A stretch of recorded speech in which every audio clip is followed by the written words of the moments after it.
Good morning, everyone. My name is Diana Figueroa, and I am the Vice President of Community Investments at Mass Development, leading the Family Childcare Capital Grant Program. Today, we're going to give you an overview of what is coming with this program, such as an overview of the successful applications from round one, where I will highlight what worked well and the common strengths that we saw across submissions. Next, we'll shift to key areas to improve for round two. Here, I'll share some of the challenges and gaps that we identified, along with recommendations for strengthening applications moving forward. Lastly, we'll look ahead at what to expect for the second round of funding. This will cover any updates to the process, important timelines, and strategies to position applications for success. By the end of the session, you should have a clear sense of what made applications stand out, and also how to best prepare for round two.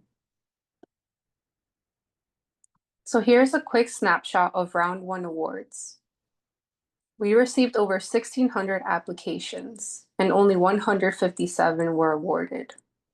We say this to put into context of how competitive of a program this is. A competitive grant means that, unlike C3, funding is not guaranteed.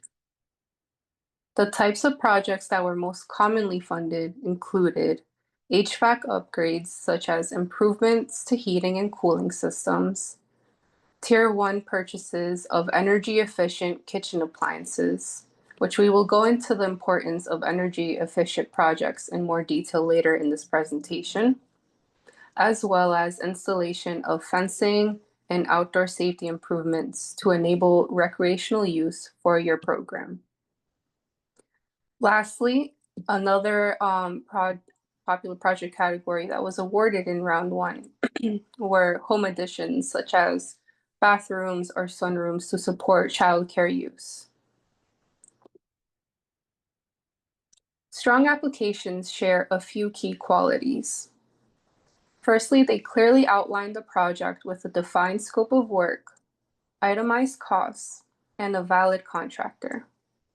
They explain why the project is necessary and how it will improve childcare quality or increase your capacity. Finally, they also focus on the health and safety improvements that align with the program goals that are listed here, such as increasing enrollment, expanding your license capacity, and improving the quality of care for your program. To ensure that you have a valid application, please make sure to submit all required documentation, including proof of home ownership and detailed scopes of work. It's important to proofread all of your submittals to avoid any errors. Your budget should be clear with accurate cost estimates and project descriptions. And finally, please ensure that all requests align with the program's grant cap of $25,000 and the eligible expenses listed in the guidelines. Applicants proposing to purchase Energy Star rated equipment or projects that improve energy efficiency will receive higher scores in the review process. Be sure to include Energy Star ratings and any details that quantify your project's energy benefits. In addition, you may be eligible for other incentives through masssave.com or your local utility programs. So in summary, here are the top 7 factors to consider if you decide to submit an application for round two. For more details and examples on these key areas, you can refer to our previous video on strengthening your FCC application posted on the EEC YouTube channel. Now let's go over the instructions for this new grant application. I want to reiterate that this program is a valuable opportunity to strengthen your program and benefit the families that you serve. Through the Family Childcare Capital Grant Program, licensed Massachusetts providers can apply for up to $25,000 to support space improvements and increase program capacity. It's important to carefully review the grant guidelines before beginning the application to make sure you understand all of the requirements. The guidelines will be linked in the portal link that is sent to you via email. Now, this is the second and final pilot round of the FCC Capital Grant. I want to emphasize again that this is a competitive program. Funding is limited and not every applicant will receive an award. Finally, the application system will automatically save your responses as you go, so you can return and complete it at any time before the deadline. So in short, review the guidelines, be mindful of the deadline, and keep in mind that this is a competitive process. In the application, the majority of your program information will be auto-populated based on your LEAD login. You will just be responsible for providing your own email address. Please make sure to double-check all of your information, especially your email, as it will be our method of communication moving forward for this program. Now let's take a look at the Tier 2 section of the application.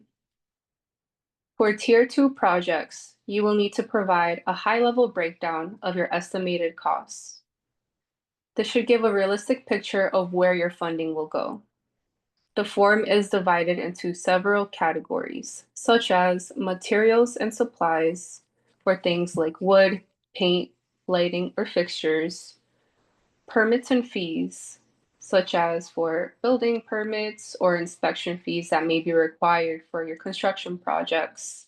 And I do want to note that permits and fees must not be more than 10% of the total cost of your project. Professional services such as architects, engineers, or consultants, if you're working with outside experts. Equipment or tools, whether you're purchasing or renting items needed for the project. And lastly, we have other project costs, which is a space to capture anything that doesn't fit into the above categories. The application system will total these for your estimated project cost. Please remember that reviewers want to see a budget that is transparent, realistic, and aligned with your project goals. In addition to detailed budgets, we want to ensure that your contractor is licensed and in good standing with the state of Massachusetts. Applicants will be responsible for providing contractor information as noted in this slide.